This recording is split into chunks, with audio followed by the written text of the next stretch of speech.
Esses dias eu estive assistindo um vídeo onde um pastor se posicionava contra o ministério feminino ou contra o pastorado da mulher. E ele dizia assim: onde há uma pastora, há um homem frouxo. Olhe, o inverso também pode ser dito. Onde não há pastora, há um pastor frouxo, que se assusta se outra autoridade se aproxima dele, pois não sabe quem é e nem sabe quem deva ser. Esse pastor ele citou 1 Timóteo 2, os versículos 12 e 13, onde se lê: Não permito que a mulher ensine, nem exerça autoridade de homem. Esteja, porém, em silêncio, porque primeiro foi formado Adão, depois Eva. Quem se utiliza desse texto diz estar remetendo ao Éden e não a outro modelo. Será mesmo? Compare esse texto com outro texto paulino que diz: E se a mulher quiser aprender alguma coisa, interrogue em casa o seu próprio marido, porque é indecente que a mulher fale na igreja. 1 Coríntios 14, 35. Esse texto também é palavra de Deus. Isso significa que a mulher não deve orar na igreja, nem cantar, nem ensinar, nem profetizar? Porque é isso que o texto está dizendo. E se o marido não é crente, ainda deve perguntar a ele? Porque é isso que o texto está dizendo. Se alguém disser que essa passagem precisa ser compreendida e interpretada à luz do seu contexto, então a outra também precisa. Afinal, os dois textos são paulinos e estão na palavra de Deus. Depois ele acrescentou: apontar um momento da cultura dentro da história para ordenar mulheres é o mesmo expediente usado pelos que se dizem gays e cristãos. Os opositores da ordenação de mulheres ao pastorado se utilizam desse argumento, dizendo que os que pretendem ser gays e cristãos se justificam, apontando que Paulo considerou o homossexualismo por conta da cultura da época. Será mesmo? Note-se que os que trazem a temática do homossexualismo para a questão do pastorado feminino usam de desonestidade, porque misturam assuntos diferentes. E isso deixa evidente a falta de argumentos robustos para sua objeção. Na sequência, o pastor disse assim: não há menção de nenhuma pastora em toda a Bíblia. Bem, os que consideram essa pergunta e os que tentam respondê-la normalmente incorrem em dois extremos. De um lado, tem os que citam Raquel como sendo a resposta para esta questão, já que a Bíblia diz que ela era pastora. Mas esse é um erro primário, porque não se está considerando uma pessoa que tem um rebanho de ovelhas, mas alguém que apacenta uma igreja. De outro lado, os que fazem a pergunta erram também, porque, além do Senhor Jesus, nenhum homem é diretamente chamado pastor no Novo Testamento. Claro que é ordenado que se apacente, mas conforme a exigência estrita da acusação, nenhuma vez acontece. Por inferência, se podem concluir os pastorados de Tito, Timóteo, por exemplo. Mas esse mesmo recurso pode ser usado em relação às mulheres? Dizer que o texto que cita os chamados dons ministeriais não contempla a mulher, como por exemplo em Efésios 4:11, seria desdizer o que está dito no Evangelho de Lucas, onde Ana é chamada profetisa. Esse pastor também argumentou que não há nenhuma menção à pastora na história da igreja antes do feminismo. Olha só, a grande quantidade de tempo em que um erro é praticado não o converte em coisa certa. Miriam pecou e ficou fora do arraial, é verdade, mas apenas 7 dias. A mulher pecou e, mesmo após a obra redentora de Cristo, não retornou à posição que desfrutava no Éden. Observe que quando o Senhor Deus falava com o homem, lá no Éden, capítulos 1 e 2 de Gênesis, usava o verbo no plural e não privilegia um em detrimento do outro. Depois esse pastor disse assim, quando Paulo fala das qualificações para o ministério, ele diz assim, que o bispo seja irrepreensível, marido de uma mulher. 1 Timóteo 3:2. Então, quando as Escrituras trazem ordenança para os homens, as mulheres não precisam observá-las, porque não estão textualmente citadas? Em Tiago nós lemos, todo homem seja pronto para ouvir, tardio para falar, tardio para se irar, porque a ira do homem não opera a justiça de Deus. Capítulo 1, versículos 19 e 20. Isso significa que a mulher, porque não foi citada, não precisa observar essa exortação? Então, a ira da mulher opera a justiça de Deus? Se o texto referido em Timóteo contempla apenas os homens e que somente os homens devem fazer o ministério, por que razão está lá o verso 12? Leia. Além disso, se esse texto que, em relação ao episcopado, só contempla homens e deve ser observado ipsis literis, não podendo ser comparado com outras porções das Escrituras, eu deveria entender que somente homem casado pode ser pastor? Olhe só. Se eu tenho que me sujeitar à literalidade do texto, então somente homem casado pode ser pastor. Nesse caso, o Senhor Jesus, Paulo, Barnabé, poderiam liderar uma igreja? É que nenhum dos três foi casado. Se esse texto contém tudo o que devemos saber para o ministério, quem ainda não tem filhos ou é estéril, está impedido para o ministério? Depois ele disse em tom jocoso, Deus escolheu 12 apóstolos, não 12 apóstolas, depois acrescentou apostolisas e apostilas e outras palavras tentando causar demérito ao ministério da mulher. Olhe só, se eu disser que não pode haver pastoras porque Jesus escolheu apenas homens para serem apóstolos, então, por esse critério, negro não pode ser pastor. E não há aqui nenhum racismo ou preconceito. Eu poderia falar de japonês ou chinês, porque Jesus não chamou nenhum chinês, nem um japonês. Mas por que eu disse negro? É que na igreja que estava em Antioquia, entre os profetas e doutores, havia um negro, Simeão, chamado Níger, está lá. Mesmo assim, quando o Senhor foi enviar 2 apóstolos, escolheu Paulo e Barnabé. Isso reforçaria a ideia inicial, pois, não havendo o Senhor chamado o negro para o grupo dos 12, não chamou outra vez a partir daquela igreja, conforme Atos capítulo 13. Você percebe como a teologia desse pastor é manca? E aí ele prossegue, Paulo elegeu presbíteros e nenhuma presbítera.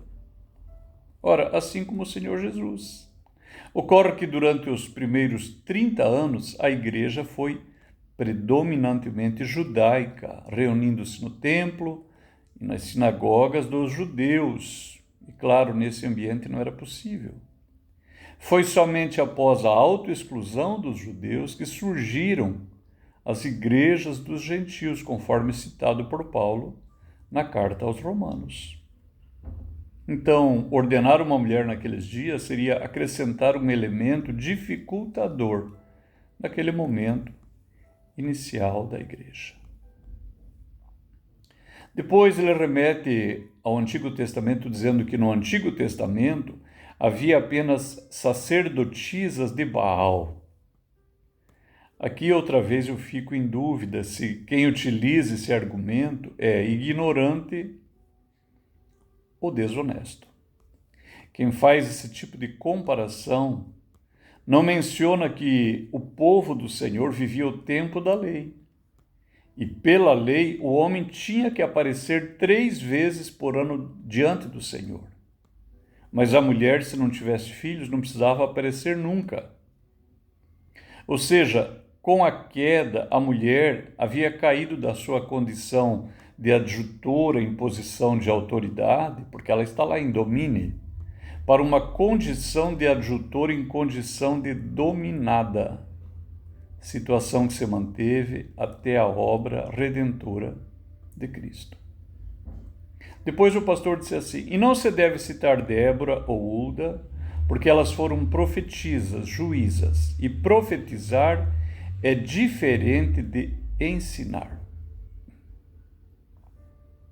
Aqui parece haver outra vez desonestidade, porque muitas vezes na igreja o povo é instruído que não deve haver profecia durante o ensino da palavra, porque a maior profecia está sendo ensinada. Então, para reforçar a própria posição e não no interesse da verdade, são citados os dons de pastor e os dons de mestre como sendo diferentes.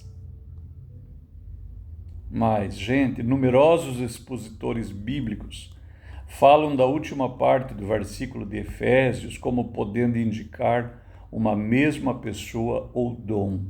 Efésios 4, 11. Esse pastor que se opõe radicalmente contra o ministério da mulher diz assim: somente tendo o cérebro corroído pelo feminismo, para não entender que não existe pastorado feminino. Aqui fica evidente um recurso muito conhecido no debate. Quando a pessoa não tem argumento para resistir ao fundamento de quem resiste, tenta desqualificar quem resiste. É um recurso pueril que só funciona contra quem não conhece do assunto e já deixa evidente o esgotamento das provas inicialmente pretendidas.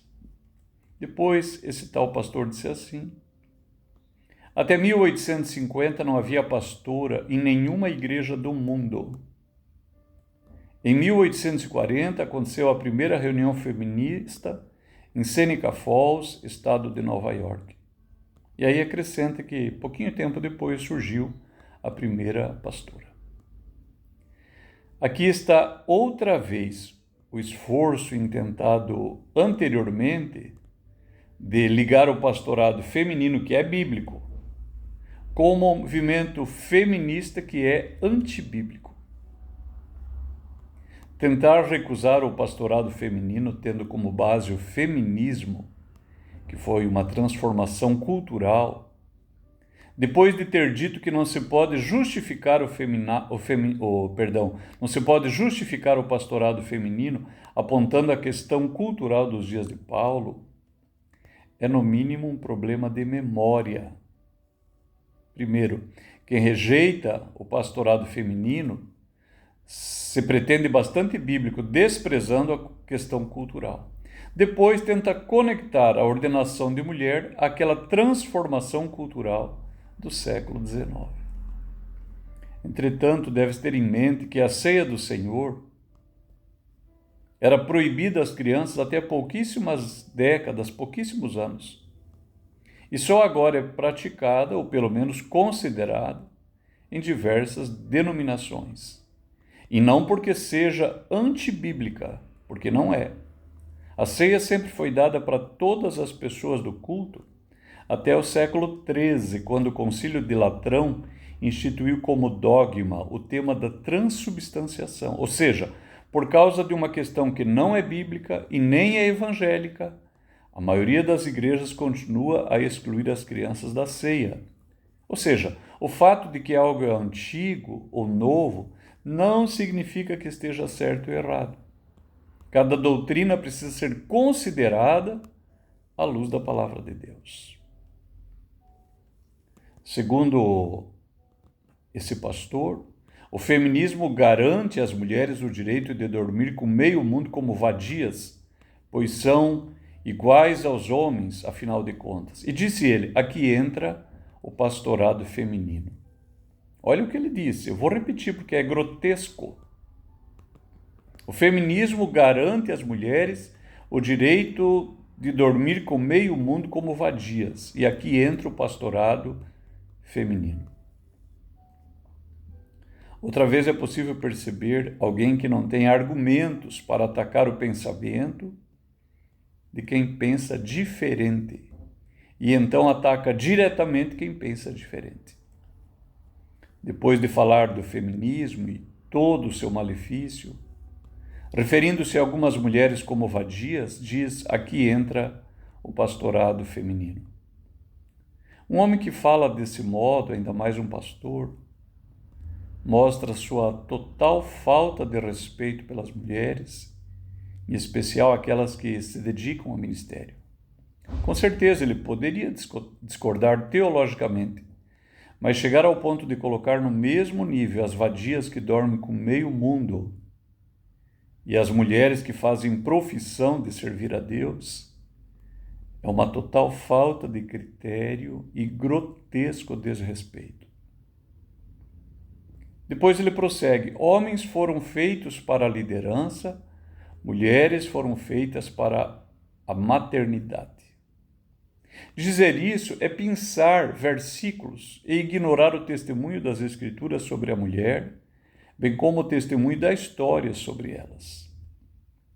A história registra a experiência de mulheres que se puseram à frente do seu tempo e tornaram o seu nome conhecido por grandes realizações. Quem estiver interessado na verdade, leia sobre Marie Curie, que era casada, que foi mãe, e que descobriu 2 elementos da tabela periódica, o rádio e o polônio. Além disso, foi ela quem cunhou a palavra radioatividade. Quando alguém da sua casa quebrar o braço e precisar de uma radiografia, lembre-se, isso é devido a uma mulher.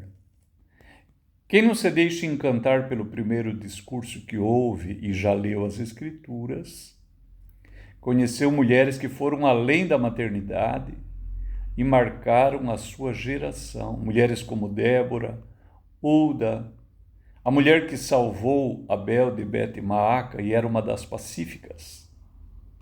O que dizer de Esther, que pela sua coragem salvou toda a sua geração, arriscando a própria vida? Veja o depoimento que Lucas dá de Priscila, esposa de Áquila. No início, o nome do marido aparece primeiro, mas depois isso se inverte. É o mesmo que aconteceu entre Barnabé e Paulo. Já parou para considerar a razão disso? Veja o que Paulo diz sobre Febe, a diaconisa de Cencreia. Paulo a chama de protetora. Basta você consultar o texto grego, confirmará o que digo.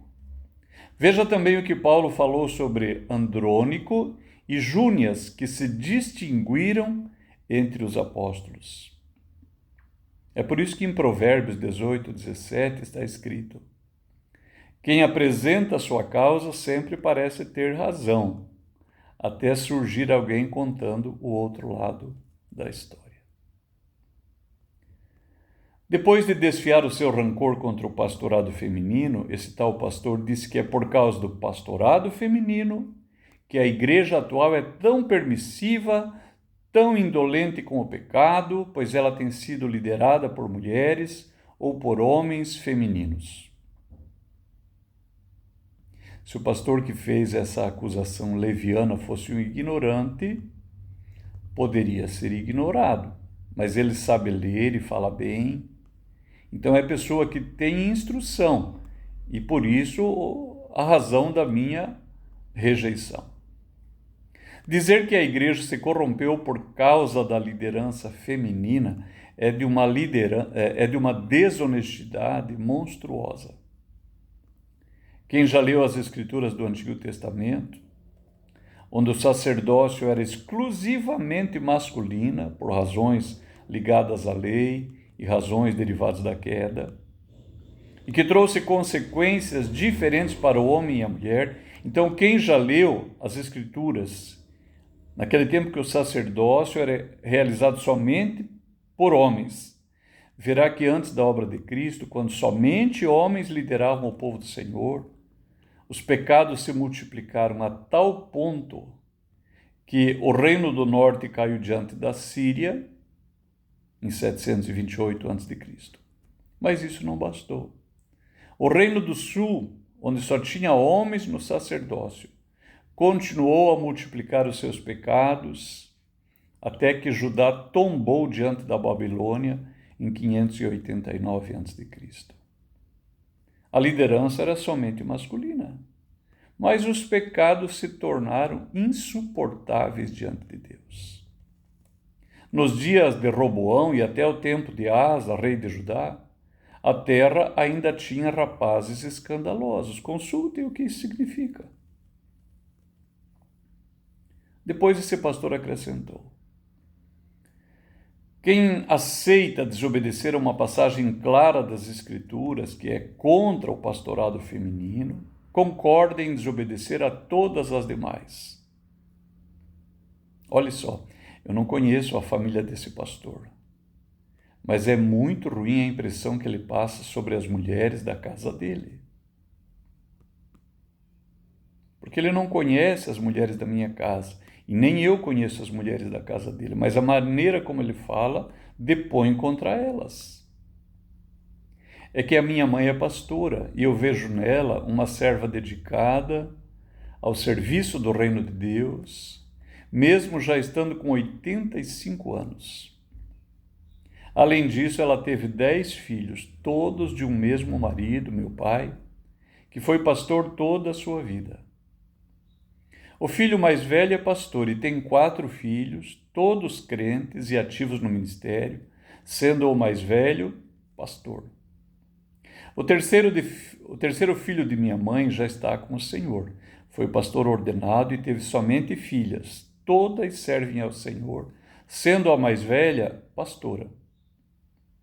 O 5º filho era mulher, pastora, e teve 4 filhos, todos crentes até hoje, sendo os 3 mais velhos pastores. Depois estou eu, ministro do Evangelho há quase 30 anos. Todos os meus filhos servem ao Senhor, são membros da igreja e ativos no serviço do reino de Deus. Minha irmã Priscila é pastora, juntamente com seu marido. Tem 4 filhos, todos membros da igreja, ativos no ministério, sendo o mais velho presbítero e a irmã mais velha presbítera. Meu irmão Elienai é pastor juntamente com sua esposa, tem 3 filhos, todos membros da igreja. E por último, meu irmão Joabe, também ministro há muitos anos, casado com Andréia, tem 3 filhos, todos membros da igreja. Eu sei que não é a nossa experiência que valida ou não as Escrituras, mas sim o contrário. Contudo, a nossa experiência desqualifica a fala desse pastor, porque o nosso testemunho é sólido e o que ele diz não é palavra de Deus, embora pareça para alguns. Tal pastor também se expressou dizendo que se a não ordenação da mulher era uma questão cultural, por que o homossexualismo também não pode ser? Observe que inicialmente ele tentou colocar o pastorado da mulher na mesma gaveta do feminismo. Agora usa o mesmo recurso tentando equiparar a justificativa do pastorado feminino com o homossexualismo.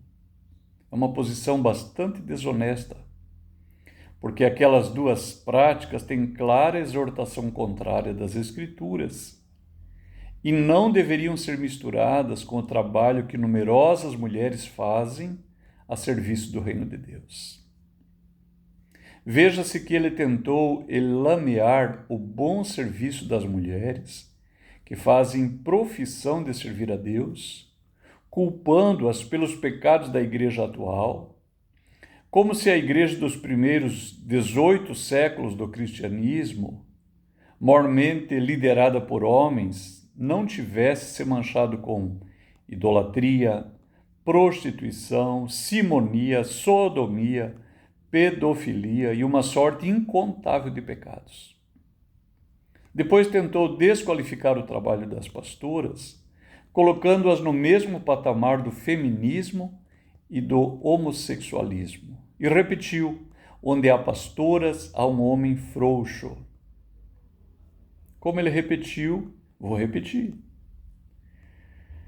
Já é bem conhecido de quem estudou a arte da discussão que, quando alguém não consegue desfazer o teu argumento, tenta desfazer você. Funciona para quem não conhece a ferramenta, mas é um caminho muito pisado. Além disso, como eu já conheço esse discurso, sei que quem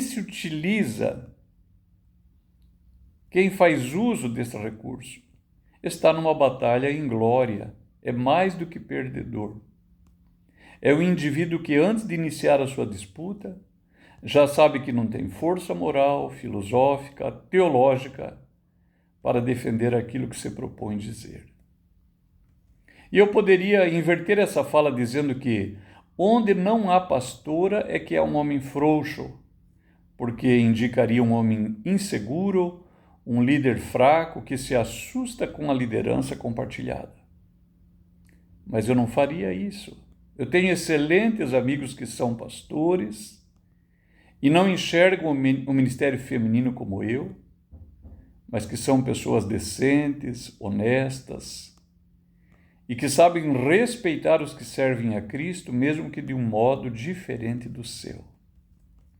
Depois esse pastor citou 1 Coríntios 11:3, onde diz: quero que saibais que Cristo é a cabeça de todo varão, e o varão a cabeça da mulher, e Deus a cabeça de Cristo. Gente, esse texto não altera absolutamente em nada a validade do pastorado feminino. Eu sou a cabeça da minha casa. Sou muito bem casado com minha esposa, com quem já namoro alegremente há 39 anos, e sou casado há 32 e com quem tenho 3 filhos. A nossa relação marido e mulher, nossa relação com nossos filhos, a administração da casa é um assunto. O ministério dela como pastora é outra que eu respeito, apoio, abençoo. É que eu sou um pastor, sou homem, forte o suficiente para não me assustar com a presença tão próxima e com uma liderança tão expressiva como a dela. Na verdade, ela é uma bênção para o meu próprio ministério e para a igreja. Além disso, ela tem o testemunho positivo da última igreja que eu presidi durante 22 anos. Finalizando, ele disse: onde há uma pastora, há uma ordem criacional que foi invertida para agradar ao feminismo. Esse pastor me pareceu muito ameaçado pelo feminismo e pelo homossexualismo. Não sei de que mal ele padece, mas certamente ele é um homem assustado e lembra bastante um homem frouxo. Ocorre que a ordem criacional contempla a relação marido e mulher, e não as questões relativas ao ministério. Basta ver que o pastor tem autoridade espiritual sobre os membros da igreja que ele apacenta, mas essa autoridade se limita às questões espirituais e não afeta aquelas coisas que constituem o dia a dia de toda pessoa. Assim, uma pastora exerce autoridade espiritual sobre a igreja que apacenta, o que não deve ser confundido com a autoridade que o homem tem sobre a sua mulher. Quero deixar aqui as minhas considerações finais. Como ficou evidente no início deste vídeo, o ataque desse pastor aos que pensam diferente dele, tentando desqualificá-los como homens frouxos, mostra, na verdade, que no momento em que ele iniciava a sua fala, sabia que diria bobagem, sabia que seus argumentos eram fracos, então, não podendo desqualificar o fundamento dos que pensam melhor que ele, tentou desqualificar os que pensam melhor que ele. Além disso, não conheço as mulheres da casa desse pastor, mas pareceu para mim que ele foi muito infeliz e deu um testemunho negativo sobre elas. Considerando o que ele pensa das mulheres que fazem o ministério, é seguro dizer que as mulheres da sua casa ainda precisam ser evangelizadas. Finalizo com algumas palavras do apóstolo Paulo. Ele disse: saudai a Maria, que trabalhou muito por nós. E depois, peço-te também a ti, meu verdadeiro companheiro, que ajude essas mulheres que trabalharam comigo no Evangelho, e com Clemente, e com os outros cooperadores, cujos nomes estão no livro da vida. Olhe só, a Igreja Quadrangular, fundada pela pastora Aimee McPherson, completou 100 anos em 2023. Tem mais de 60 mil templos e lugares de culto em mais de 140 países e conta com uma membresia que ultrapassa a casa dos milhões. Então, o Senhor abençoe as pastoras. Vosso ministério é uma bênção. Se a igreja odierna atravessa por tempos de muita fraqueza, de muita imoralidade, a responsabilidade é também nossa, dos homens. Eu, como pastor, não me sinto ameaçado pelo vosso ministério e me uno a Paulo, dizendo: ajudem essas mulheres que trabalham no Evangelho.